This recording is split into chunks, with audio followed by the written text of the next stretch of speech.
producers have access. They can see it, how many viewers are there. I'm trying to rewrite your story here, Siraj, because I'm trying to cut the budget in the back of my head. It'd be looking to see where the genre is, and then by fitting into that genre, you would then appeal to a bigger audience. In the room, 52 Jokers Wild.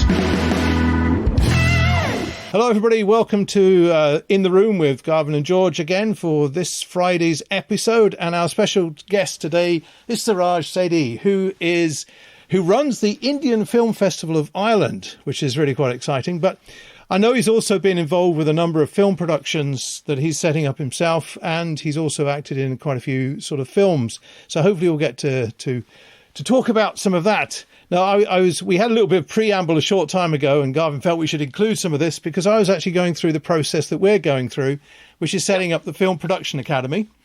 And with our Film Production Academy, we are developing it so that we will eventually get accreditation at master's degree level and take our students, usually 16 per cycle, through the experiential journey of making a feature film, which most of them don't really get a chance to do. But it also, our focus is on cinematographers, sound editors, but they also get a chance to do production management and various other jobs within a micro budget feature film.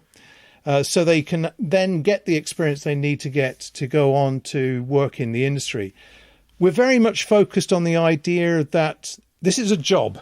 We're jobbing people. We want to work in the industry and earn a living and earn a good wage for what we're doing and building up the connections. And I think that's really part of the journey that we're on with yourself there. Because like that, we've networked in the past. We've talked about stuff. We've done a few little projects. And, so really what we're doing is we're trying to find part of the discussion is to get your views on the experience that you've had in the film industry in Ireland and also connect us to India as well. Sure. Thank you very much for having me. And it was always good to connect with you.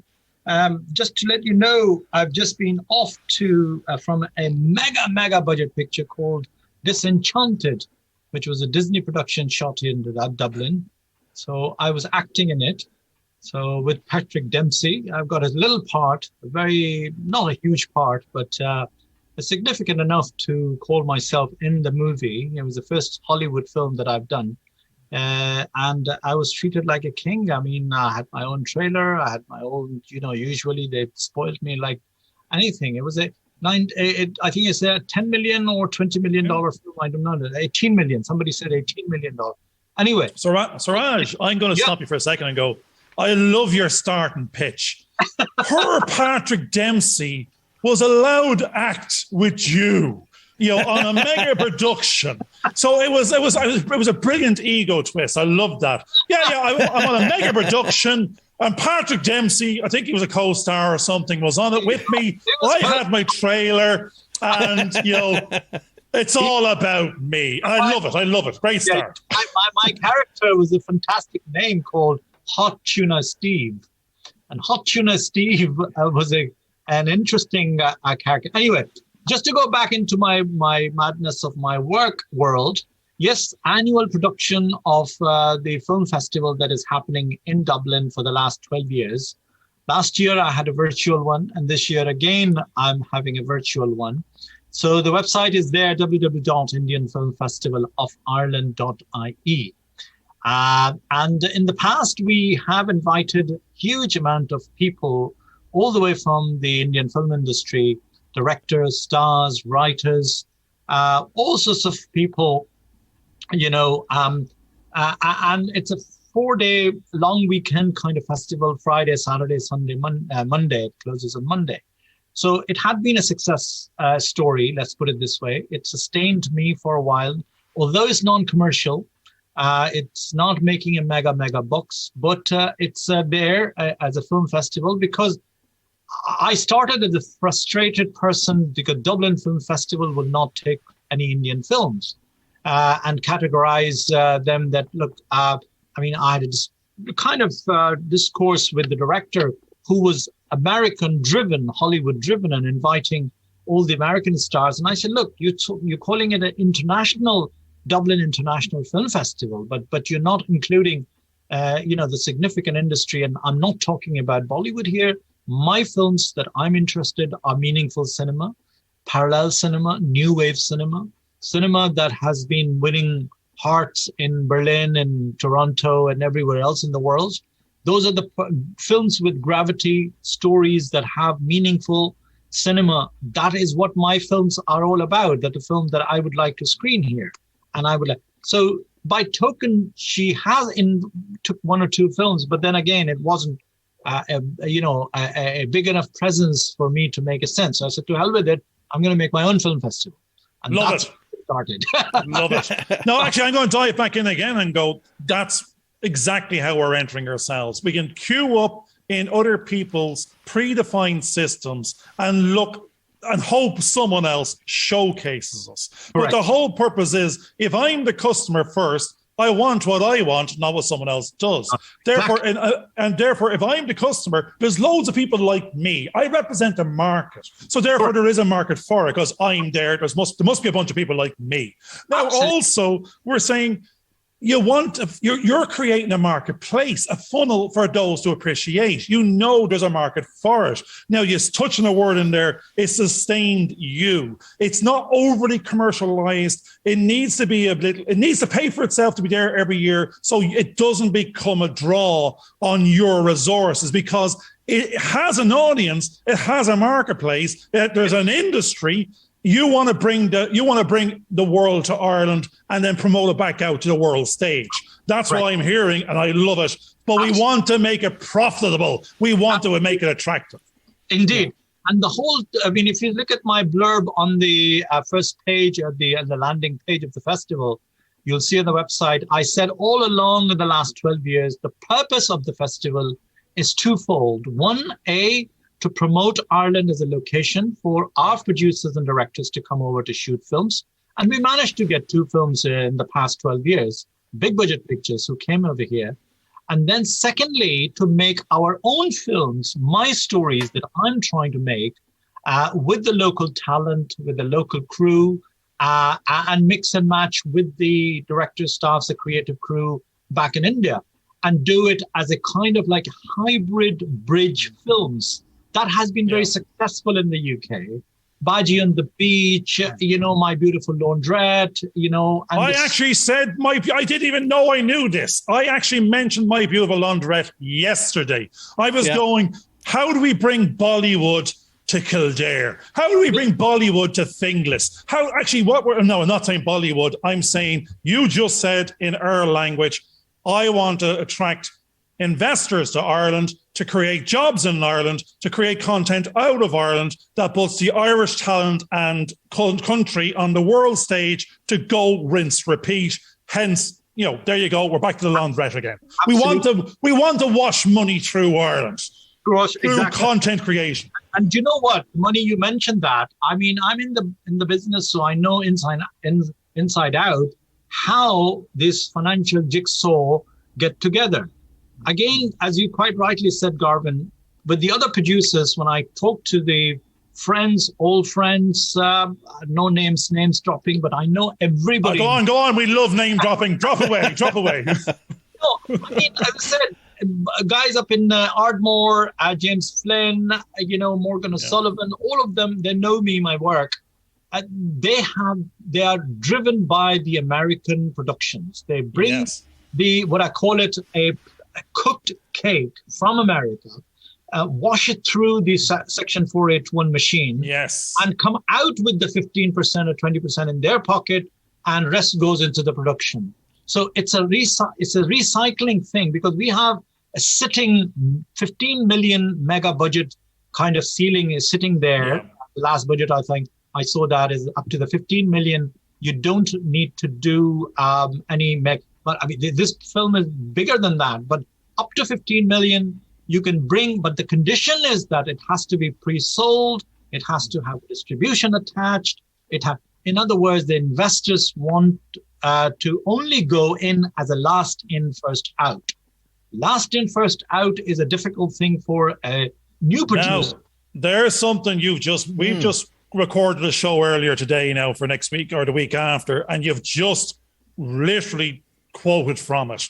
I was asked, I think the person in question, Carl King, was working on a production, Joyrider. It's out of Kerry at the moment. I think it might be around the 5 million mark. And he said, I'm a newbie to the industry, so I'm just trying to understand, right, 5 million. Somebody invested 5 million. What did he invest in? And he says they invested in a good story with attached A-lister producer, director, star, and also pre-distribution and territory. Now, that investor nearly put those preconditions in. You get my money because I understand A-lister draw, and you've got an award in the background, you've won a BAFTA, you won something. If you won something, that's my precondition. Hello. Now, that immediately said, I will not go into that film as a story on its own. Without that, we could have done it for 3 million.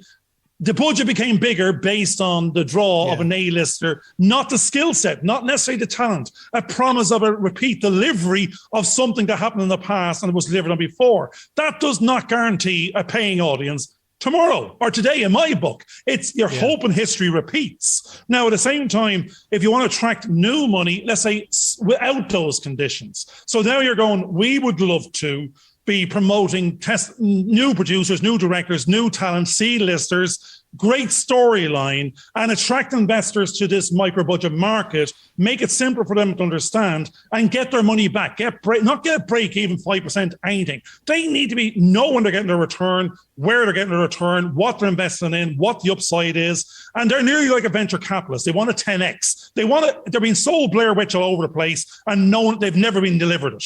So they don't come back to the market. So there's money there, lots of money, negative inflation, negative interest rates, or it wants a home. It wants to invest. It will invest in film.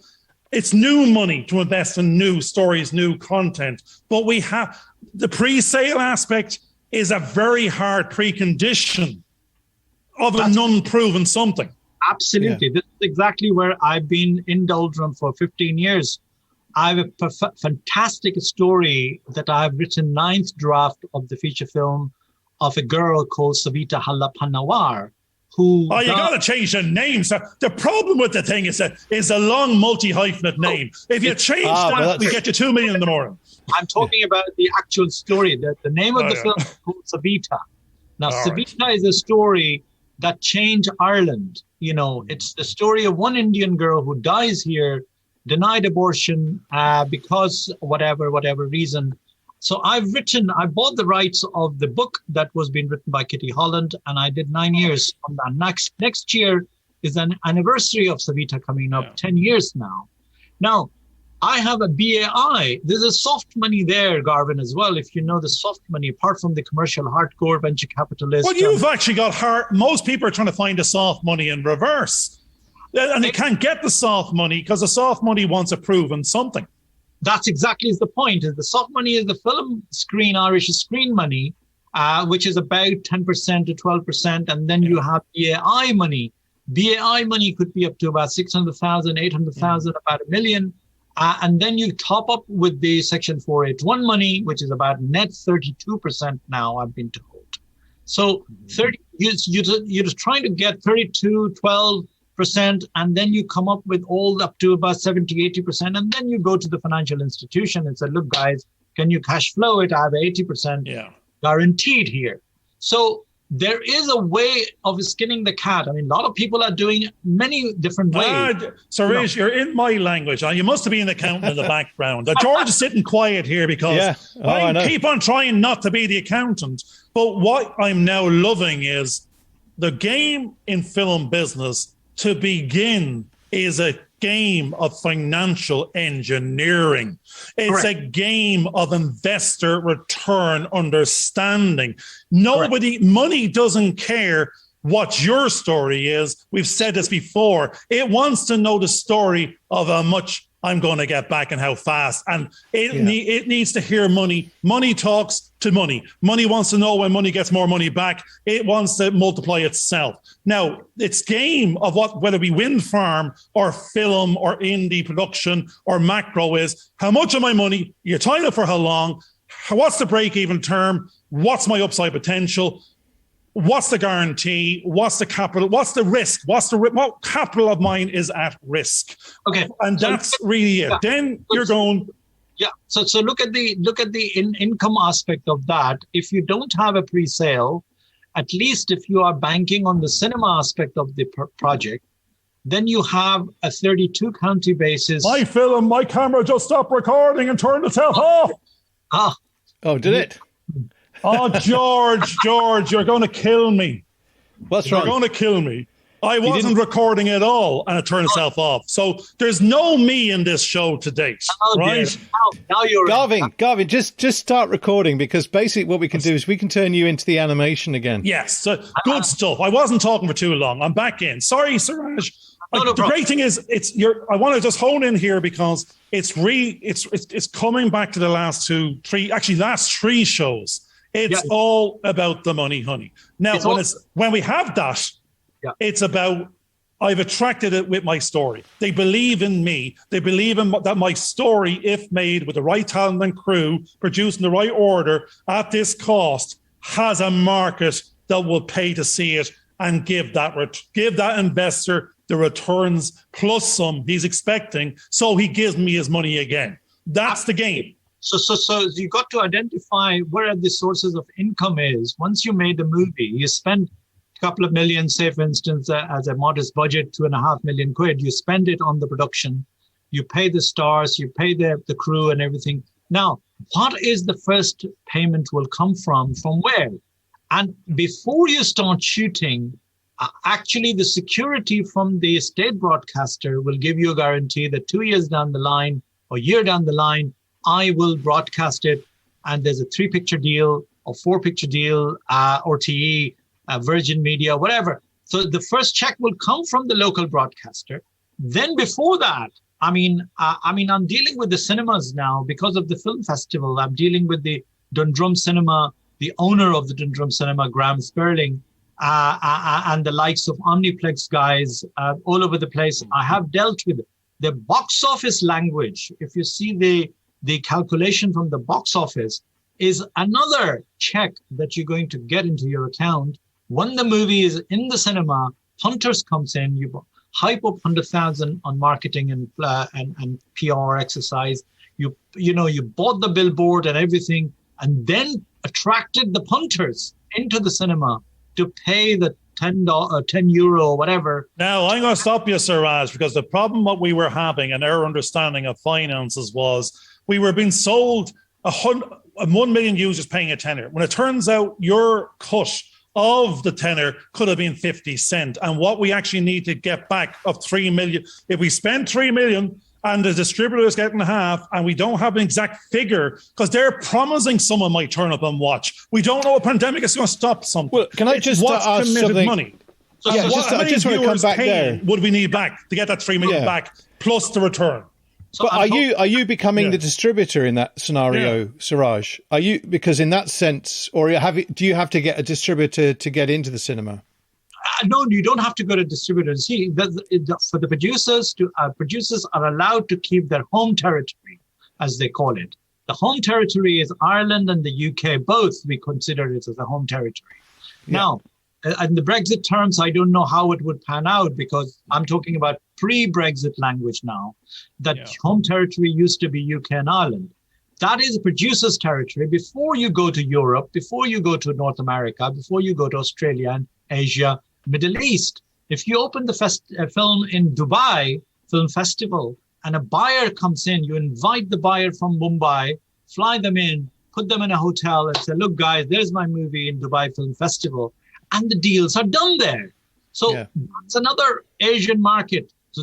So you divide the globe in that section. Now, I heard there's a marketing budget. I just flew someone from A to B, put them up in the hotel with no guarantee a deal being done. Go do again. What was my budget for marketing and distribution to have potentially 10 no's in a row? So what you do is in the budget, you do the way Hollywood does that. You have, say, for instance, 1.8 million, the actual production cost, and you budget it 2.5. So you're actually budgeting it for that. Marketing, sales, or all of that. An awful lot of people are leaving out the total marketing, sales, and distribution budget and just trying to raise production. Not at all. Not the biggest mistake. I have a personal experience with Kahal Black's beautiful film called Korea. I don't know, you remember that film? Yes. We were talking to Kahal Black not so long ago, yeah. Kahal, myself, we bang our heads in Cannes, and Kahal had no clue about how to sell that picture. It was made on the film board's taxpayers' money. And I said, Kahal, what's your marketing plan? He said, I haven't a clue. I made a movie. And I spent all the budget, what I've been given into the making of the film. So I said, look, guys, making is only one aspect of that. Yes. Selling is another aspect of that. You got to budget it for the sales of the movie. If you don't sell it, you're not making for yourself. And it's still a marketing. And so the gas thing is, even with a marketing budget, there's no guarantee of sales. There's no guarantee. So for that, you get your likes of the OTT platform. The Amazon, the Netflix are the new language. They are buying it. They knew. I mean, I'm watching every night a single film coming out from my industry.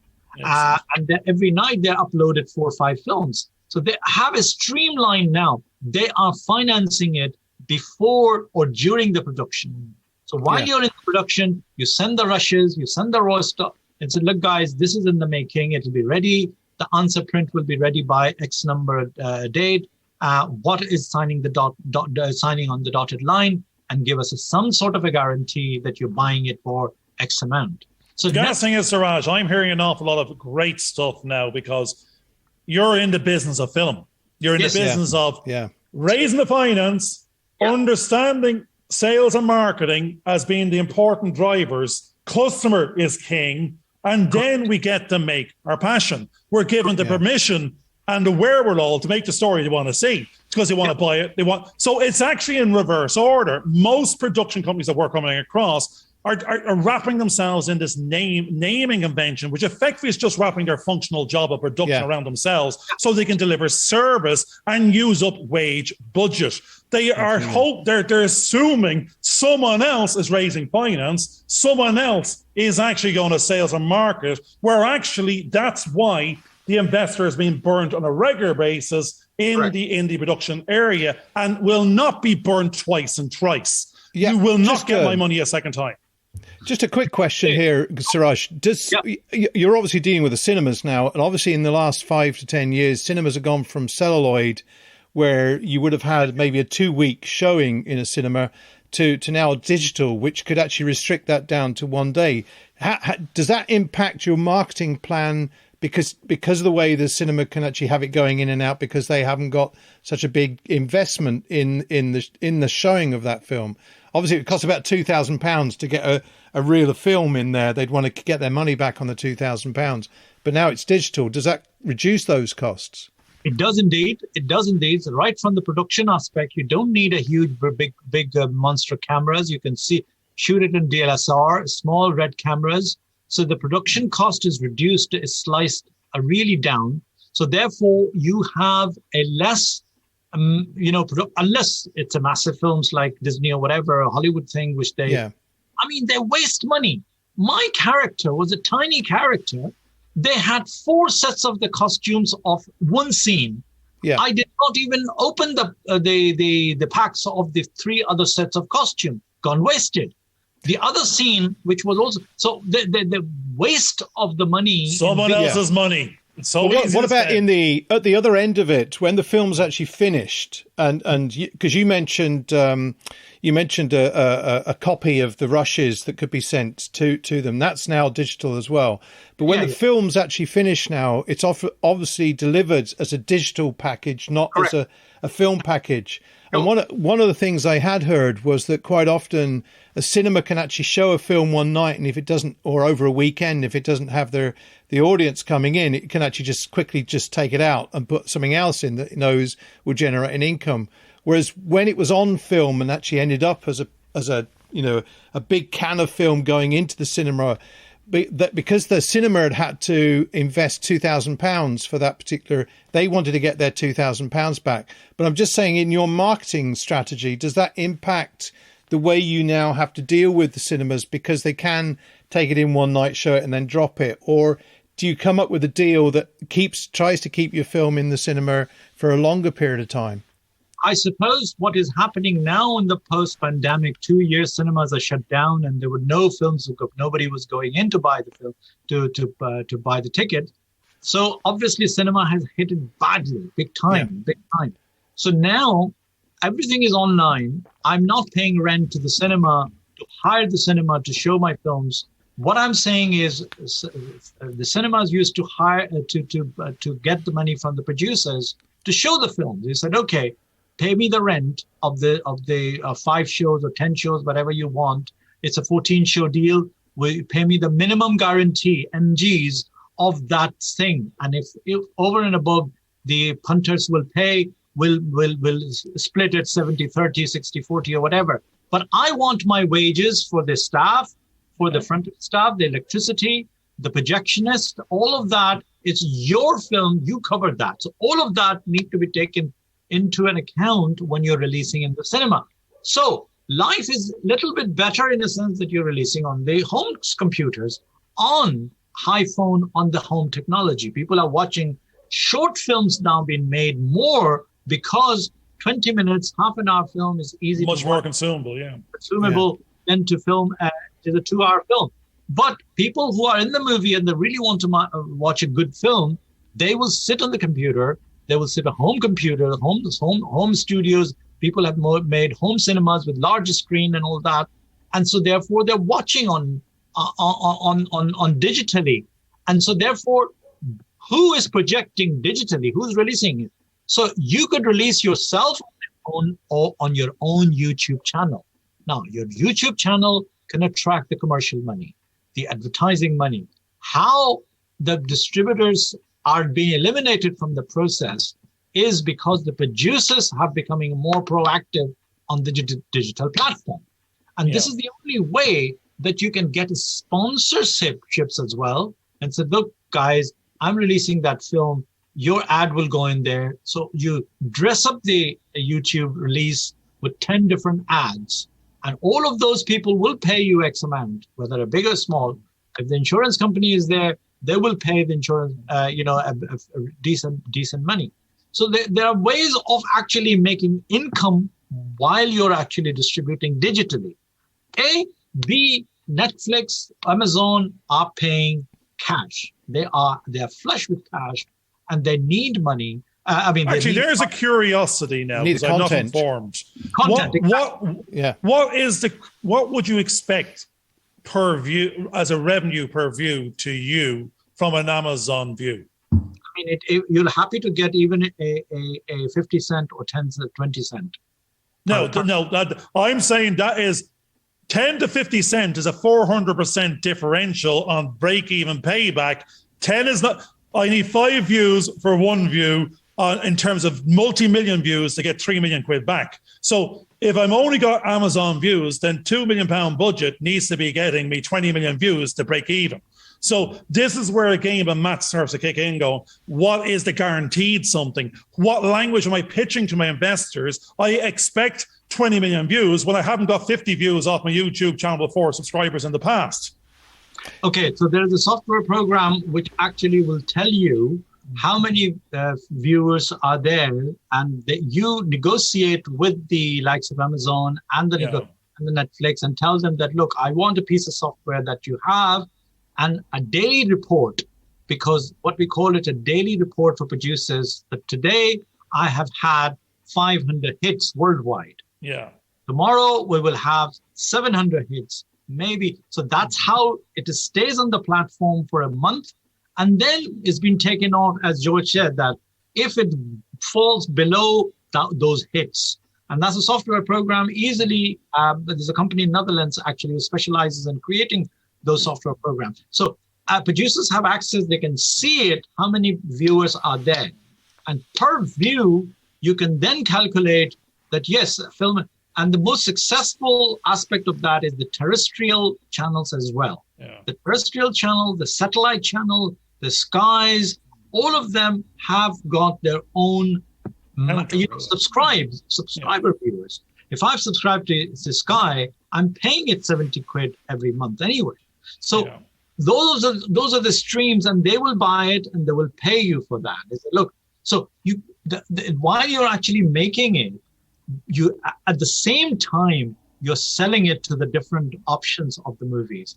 The dinosaurs of the industry, the cinema, the actual multiplexes, they are the dinosaurs who are dying breed now under pandemic.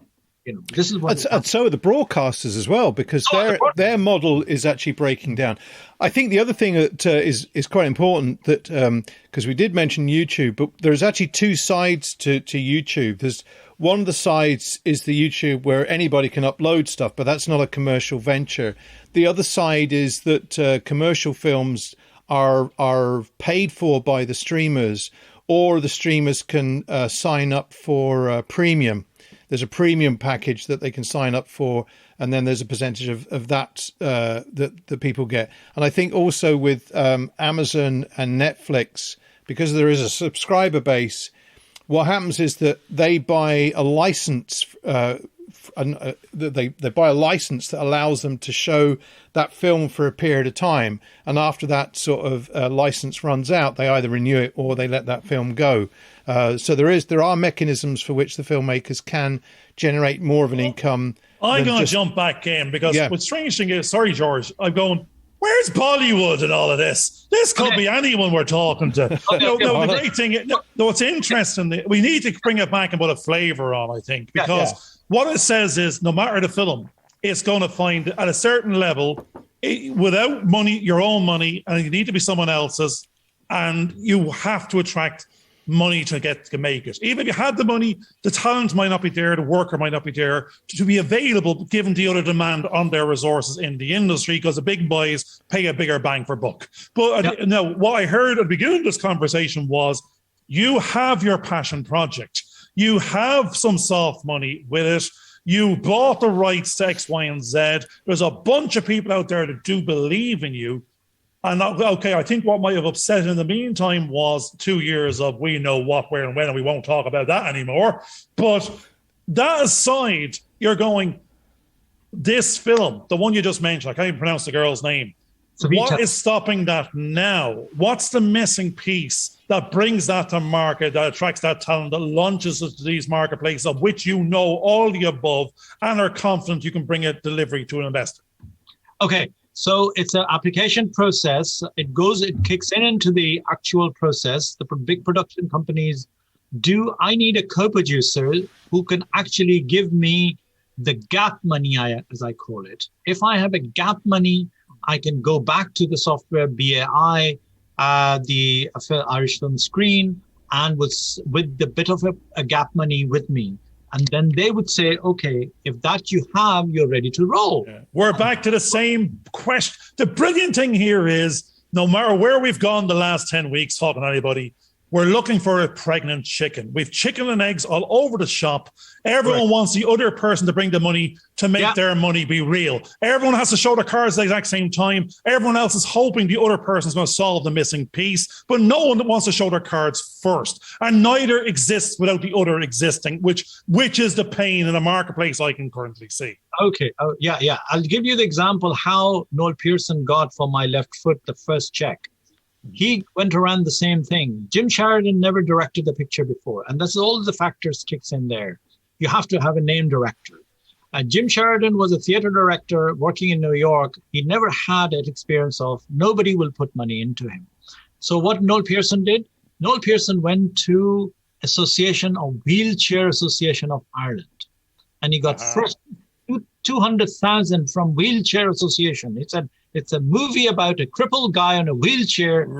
I was going to say that's left foot thinking. It's left field thinking. But in this case, it was left foot thinking. Very good.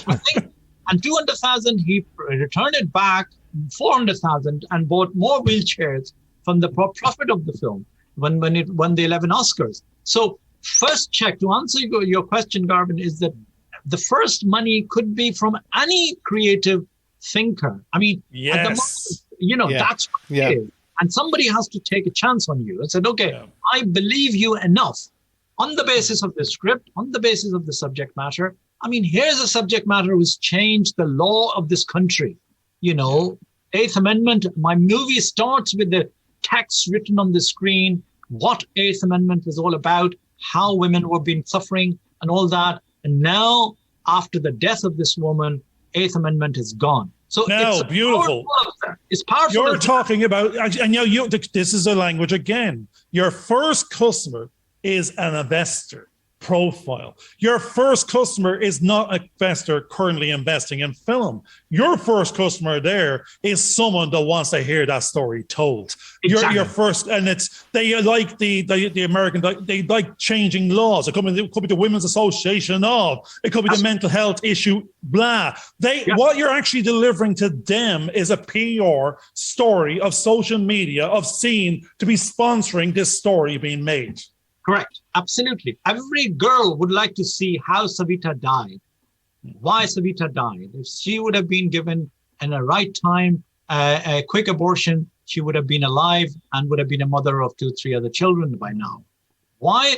Because every young woman is a dilemma for every pregnant woman to have a unwanted pregnancy to be terminated. In her case, it was not unwanted. It was planned pregnancy, but complicated pregnancy. It got medically complicated and she got sucked into septicemia and died in that. So what I've done is I have actually put the flavor of Bollywood. The whole glossy wedding aspect is taking place back in India, where they both got married. They landed in Dublin, have a happy life, a settling in period in Dublin, exploring Dublin. For a tourism market point of view, everybody's watching. And I've taken this couple from the Halfpenny Bridge right up to different aspect of Dublin. And then I've gone into the crisis of the actual pregnancy. When the pregnancy crisis happens, the movie shifts in Galway.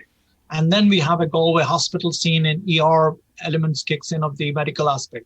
And then the third act, parallel to that, we have these politicians talking shite in the Dáil about and about the legislation, what they're going to do about it. And then the third layer is also I've got priests and I've got the bishops and all of those guys who are worried about it, that, what happened if the Eighth Amendment will be gone? What is the sacrament? I'm going to jump in for a second and be terrible. I know it's a great story. I'm not questioning it in that context, but there's a little bit of an issue out there. No, actually, you have an Indian audience and you have an Irish audience. But what does the rest... If ours is an international audience, not interested in local politics, that doesn't resonate with them. It's a common story, Garvin. In Germany, German girls goes to Poland. So there is some similarity of something similar going on in different countries. I've done my research on that. And actually, America would probably have the same sort of thing. Right. But in Germany, they're going to Poland, and Polish doctors are performing the abortion from Poland, Polish girls going to Germany and getting it, abortion there. So there is a world, that's the strange thing, you've just touched on it. There's a world market, it's just not Ireland, England, there's something similar. It doesn't matter if it's Irish politics, there's an equivalent again. No, actually, I'm going to swing back a second and go, there's a missing, because I hate being the accountant. There's a missing co-production company, there's a missing figure. What makes your dream have the chance of going on the journey of being first of all made to be then get to be seen? Because the journey of money is it has to be made to be seen. So therefore, to be seen, someone to see it, there's a customer.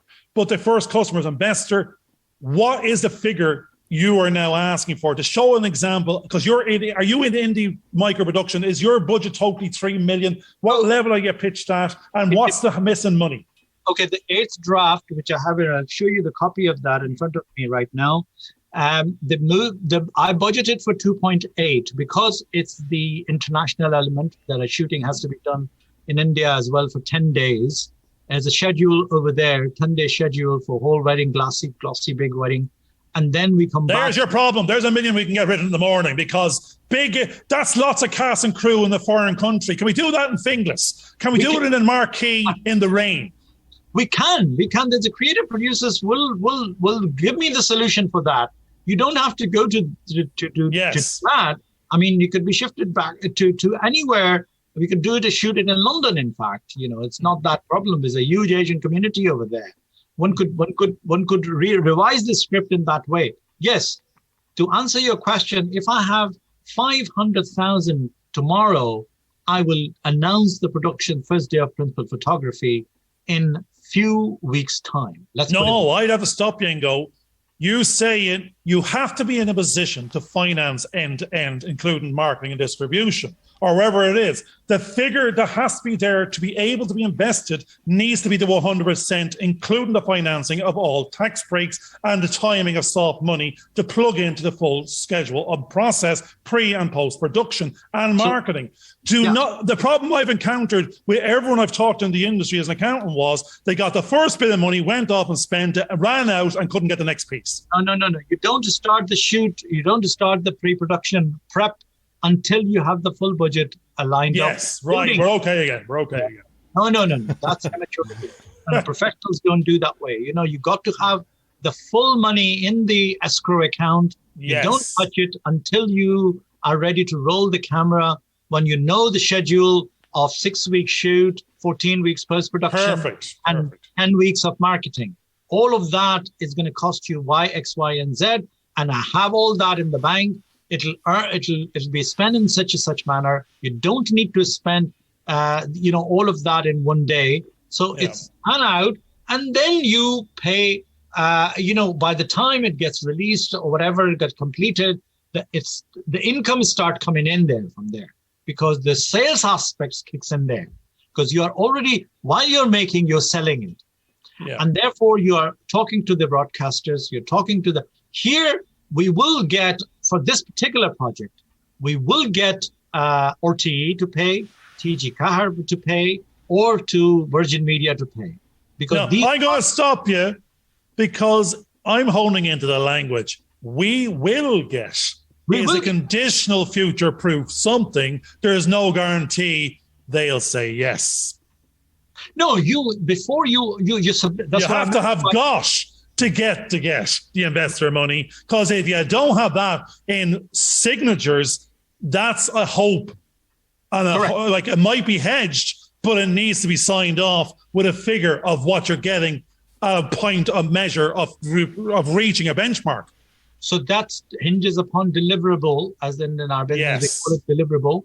And the deliverable has to be copper-fasted, airtight, watertight, and they would be able to see it through the prism of their own judgment that this guy who's making this production company are capable of having deliverable on time and everything. So therefore, I will put my money now before they start shooting. So when they're 100%, that's interesting. That's the pre-sell. It's a pre-sell. It's a pre-sell access to it based on deliverables, key deliverables. That's exactly it. With 10 days of shooting in India, is there a prospect of an Indian co-producer coming in? Yes, that's exactly what I'm working on right now as we speak.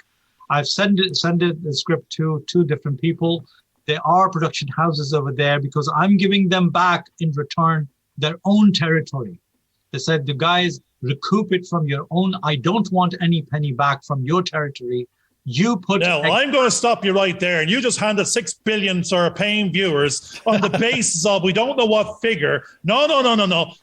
Don't be pitching what the accountants will be doing, and value what it is, the cost of what's been given away. Because if you believe in the success of what you just said, their cost of purchase of 100 grand worth of 10 days of something could have had the biggest revenue stream you just discounted yourself for. Most people don't know what the value cost relationship return is. It needs to be figured out and factored in beforehand.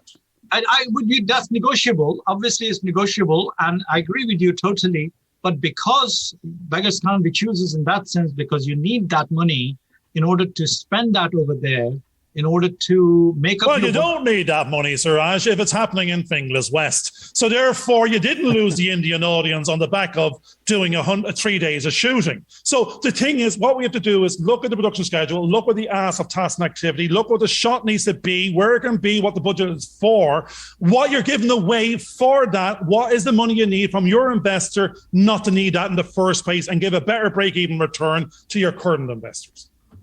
Yeah, it can happen. Obviously, there are certain things where you don't, as a director. I mean, I want to direct the picture. Your vision is to get, as I said, as real as possible for the true to the script. Yes. And there are bangers, head banging going on between the finance people and the creative directors and the directors. And they said, look, you can't spend this. So no, I can't, because We'll find a happy medium, but that's it. It has to be. It's a Rolls Royce or a Lada. If you've only got the couple of quid in the bank, you're driving the Lada, mate. You can Rolls Royce all you like, but that's an aspiration. That's an aspiration. Yeah.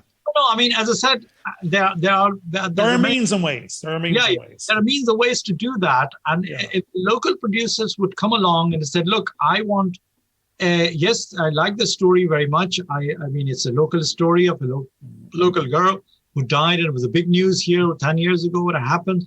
Fine. It is, linked with Ireland.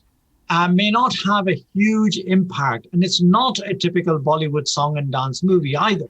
So the content are much more strong, serious content rather than happy-go-lucky Bollywood dancing. Well, the question then is, do we need to be people subliminally realizing that they don't want to go into a manic depressive where we already know the end game before we walk in the door? I wouldn't even go see the film. I'm telling you right now.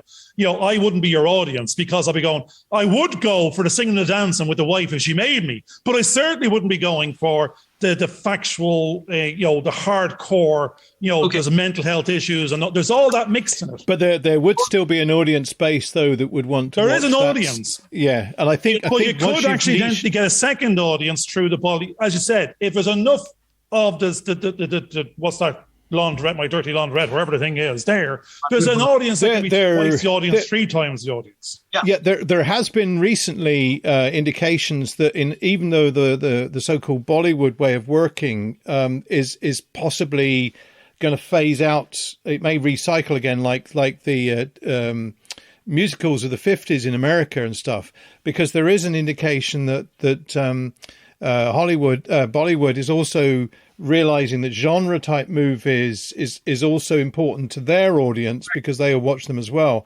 So one of the things is there's a potential that you could see yours as it'd be looking to see where the genre is, and then by fitting into that genre, you would then appeal to a bigger audience. Absolutely. Actually, sorry, Siraj. At the moment, if I just stood back, and my understanding what the film is at the moment is a mental health, political, legal, such and such. I would not see it being a Bollywood in my generalism of a Bollywood. I'm expecting an awful lot of people in flashy clothes and dancing to appear with lots of muscles and half clad, doing it's the sensationalism and commercialism of the swords, the hats, the dancing, the singing. But if that's this is a hardcore story that just happens to have an Indian aspect to it.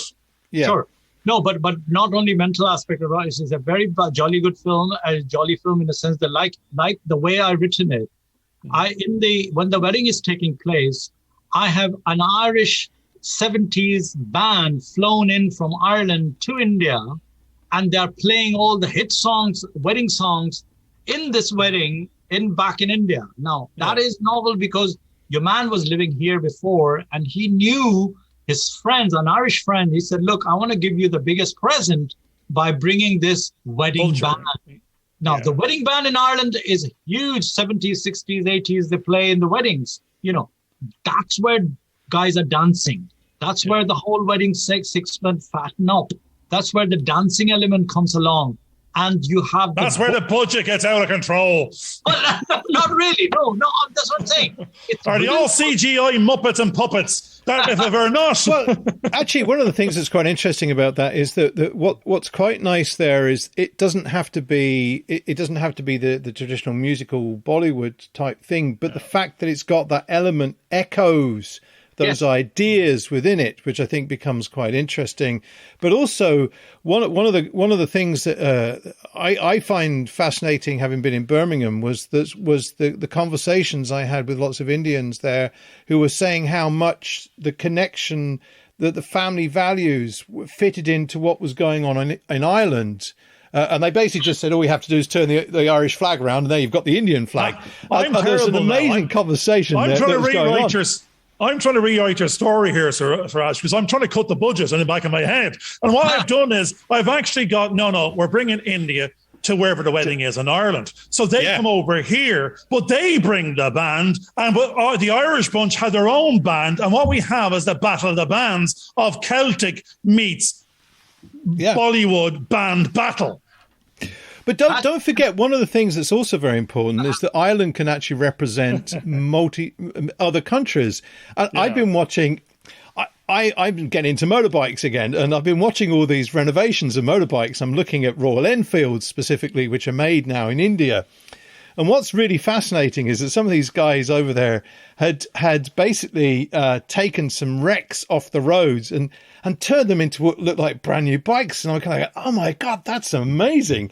Now, my mum was watching it, right? She was watching the same show, and she suddenly went, oh my God, look at those houses. They're amazing. We're told that India is so impoverished and it's run down. And she's going, those roads look great. And look at those houses. You couldn't afford one of those houses over here. And suddenly, all of a sudden, through one of these little video, and apart from the fact they were buying all the parts, which I know if we bought them here would cost thousands of pounds, you were suddenly seeing that there was a culture that we're not aware of because of what we've been told. Correct. That you could suddenly blow our minds out and sort of say, look, this is you've never seen this India before, but you could recreate some of those things here as well, and they would still work. Yeah, I mean, you could do that. I mean, the movie which I bought here from India, and Gavin, you must log on to the YouTube and see the sequence called Ek Tha Tiger. E-A-K, Ek means one. There was a Tha means there was a tiger, and it's nothing to do with Celtic tiger. And this is the movie which I bought here. Now, the creative producers put Kamogi in Trinity College, and there is a sequence, the Bollywood song sequence, dance sequence, the Bollywood star dancing in the square, the front square of Trinity College. And the Kamogi sequence is being played in the part of that song sequence. Then you move to Grafton Street and all that. So the typical songs and dance element has been incorporated. They spent something like €1.5 million here while filming, and then they moved to, it was a big budget, $7.5 million movie. They moved to Istanbul, and then they moved to Cuba, and then returned back to India. It was a kind of like a James Bond type of film. And I managed to get the fraction of that here, 2.5 months of shoot. Crew and stars were staying in Shelburne Hotel. Biggest spent happened. And it was a big success. At the back of my festival, at the platform, they saw, they were supposed to be shooting in Oxford. And I said, no, guys, come over and shoot it in Dublin. Yeah. Come in Dublin, where we have a Trinity College. So there are always creative ways of, I'm going to shoot you again, Siraj, because I know there's a hostel around the corner from the Shelburne, and you've got cast and crew in 5-star Dublin at the height of the Celtic Tiger, and you're going, when they could have been 10 quid backpacking around the corner, and that money for my investor break even an awful lot better. It's easy to spend money, but it's to get it back is the problem. The back of the problem. That money came from Yash Raj Production, the biggest studio in Bollywood. Well, it's okay. It's someone else's money.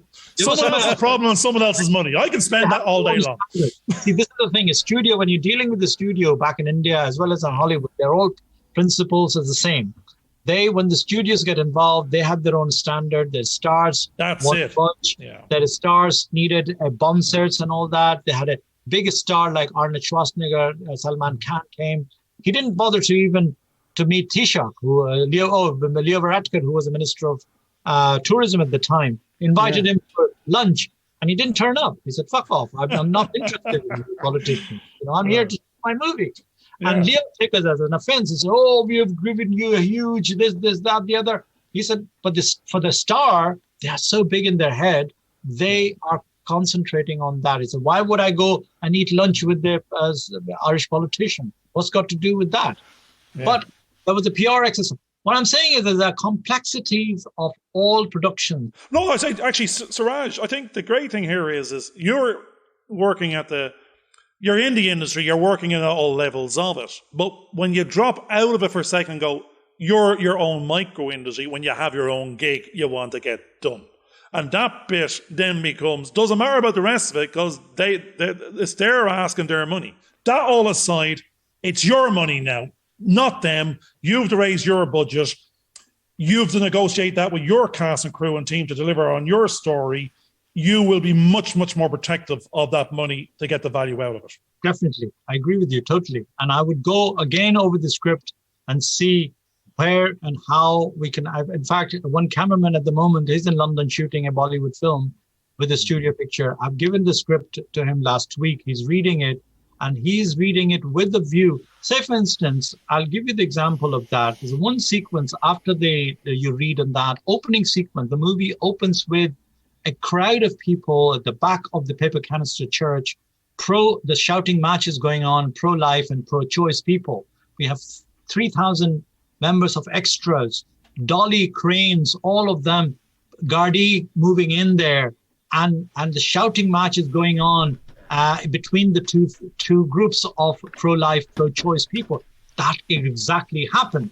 Now, imagine that scene, which I've... That's 300 grand and 100 quid a day for extras at the moment. Exactly, that's a big scene. But that's the only big scene when the movie opens up with.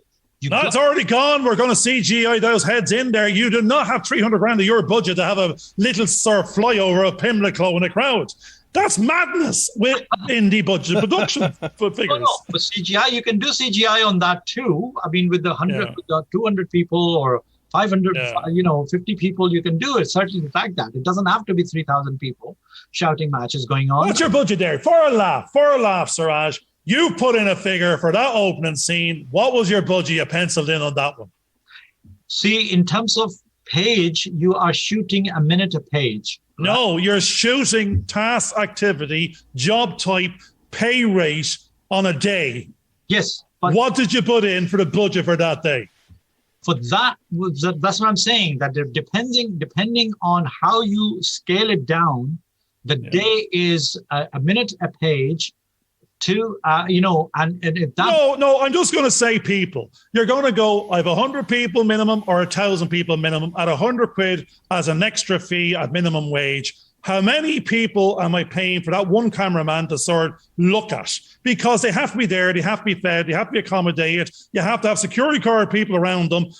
Just for that one shot, that's where the game really starts. Correct. Because the casting bill alone can be for 100 or 1,000 people, depending on whether the difference between 900 people is done in CGI, that moves the CGI budget. But at the minimum in your mindset, based on your pain, what are you willing to pay for a number of people to turn up on that day out of your back pocket? I haven't worked out yet, to be honest with you. That's all you ever have to do in your entire movie to understand, are you $1 million budget, a $5 million budget, or $10 million budget? Because in the absence of that, we don't actually know the size of the budget. Correct. I mean, once you're writing it as a movie with the full Monty. Now, when you're actually writing it as a full Monty, you don't think in terms of the actual euros each page. And how much euros are going on each page, because your mind is on the artistic side, your mind is on the actual quality of the story, the dialogue, the lines, the scene, the conversation, and the actual effect of that, because it is interconnecting thing. It's like a chain reaction. Well, we've no problem pitching that to Bollywood and letting them pay 20 million to sort that out, to see it visioned that way, because the budget's there. But you have to write in the fact that no one commissioned it, that it's your passion project, that you've to raise the finance. Are you raising 1, 3 or 10 million quid? I think I'll be happy to even do it it's budgeted for 2.8 to 3 million quid, but I'll be happy to make it for 1.5. Let's say 50%, I can slash it. Because I don't want to lose them any more time. Next year is the anniversary coming up to 2020, 10 years gone, already on the story, and it's losing every day. So yes, by my cast is not costing me a huge amount of money. They're not big stars. I'm happy to put them in a B&B rather than in Shelburne and Conrad. They'll be happy to stay in even likes of Clayton, and an average kind of thing. And cars, local transportation, all of that is possible. All of that is possible because we have a very mature industry now. Mm-hmm. I have a very good producer friend of mine, Edwina Falcon, who turned around films for 600,000 for less than £1 million. Edwina is an experienced producer. She made movies and shot in Malta, shot in America, everywhere. So Edwina is going to be my line producer. So I'm actually working with heads of the HODs who know in their minimum sort of like value how much maximum they can actually give you in terms of quality of the film, not compromising. So actually what you're really saying is you have a great story and you have a great team that want to be paid a day rate. The bits that are moving around is the locations and the cast this can be leveraged to leverage budget back in and reduce the investment asked. Correct. So Correct. to deliver on the minimum value of proposition of what the story cannot do without versus what is aspirational to maybe get a bigger budget later. But if this film needs to be made in the next year to tie into the anniversary, to get the maximum exposure for social media purposes, then we've got to actually get that production schedule wrapped in a budget schedule of what does the minimum look like and what is that gap that you have to plug, and who has that money and how best to attract them. Absolutely. I think, unfortunately, we have to bring this to a close at some point. So that's George, bring it to a close. Bring it to a close. I'll bring it to a close. We know what we're talking about here. What Garvin has given me is a pretty practical advice as an accountant. Yeah.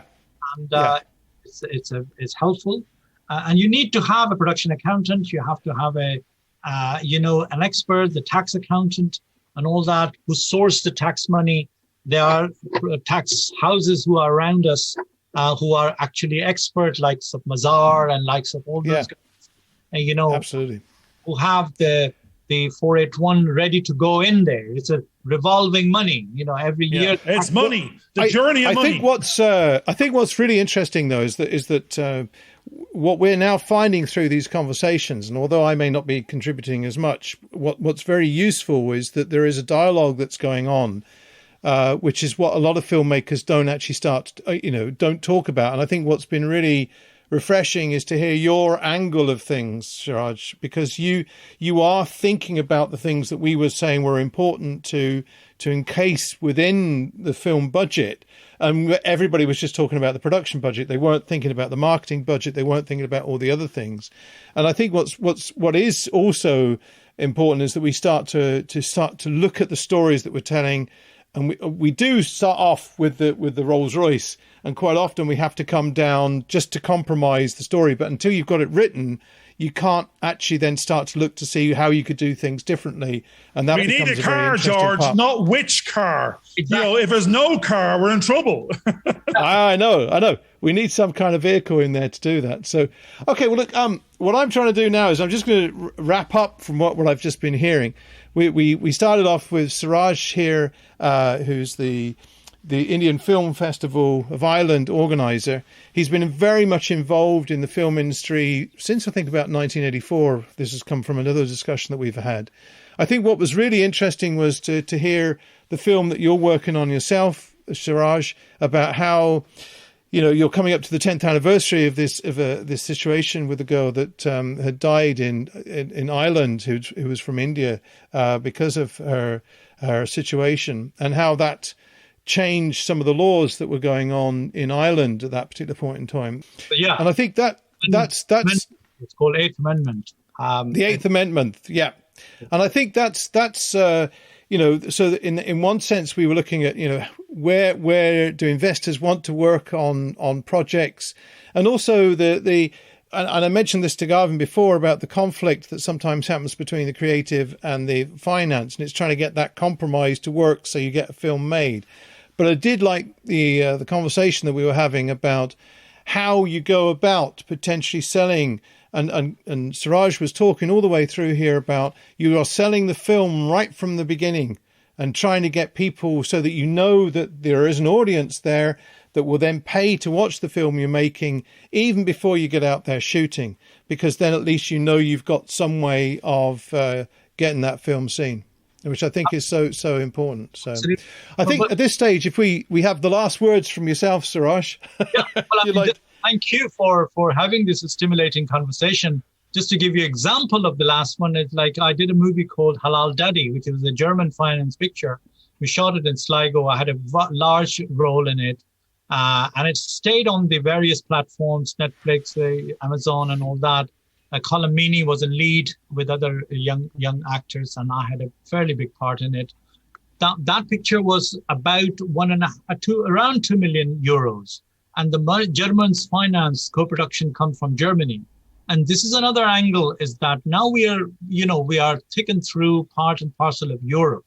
So there is a money in Europe. France, Germany being the prime financier of Irish. They love Ireland. I mean, Germans loved here spending their money. And that is the prime example. Halal Daddy was loosely based on the, on a beef tribunal that happened years ago. And it was backdrop was the actual beef industry in Sligo. A lovely creative picture. I must recommend it if you haven't seen that picture. You'll find it somewhere on the internet. It's called the Halal Daddy. Now, this is the model I'm talking about, is that a small production, not a huge production. When one could make, if the Academy could set up, I can line up the streams of stories. I'm working on a story store at the moment as well, where a story store is storing the stories, a lot of stories, and they can be blown up into a film full of scripts, many of them. There's one I'm working on is on drug trial that is also hotbed in India. Lots of pharma companies are using India as a hotbed for trials, and particularly. Well, that's a great thing, Siraj, you're saying now. The weird thing is we need to get more stories made, but to get them made, we need to get more stories financed. To do that, we need to get a model that makes it at a certain level, that we get that quality content and talent out there. We staff and crew it, get it made, get it financed, get it seen. And that's where we can all go play our game. And that's there's definitely conversations to have with yourself a little later on about that. And that's exactly the sort of model we're thinking of rolling out. Thank you. Unfortunately, we've actually come to the end of the show, so I think, unfortunately, Garvin, those will be your last words for this episode. And I do hope that we can get talking to you soon again, Siraj, because I think it's important to carry on these kind of conversations. So thank you again for joining us. And we just say cheerio to everybody, and thanks for listening, and thanks for watching. Thanks a lot. All the best. Take care. Bye-bye. Bye-bye. Hope you enjoyed this video. Please subscribe and click on the bell for notifications.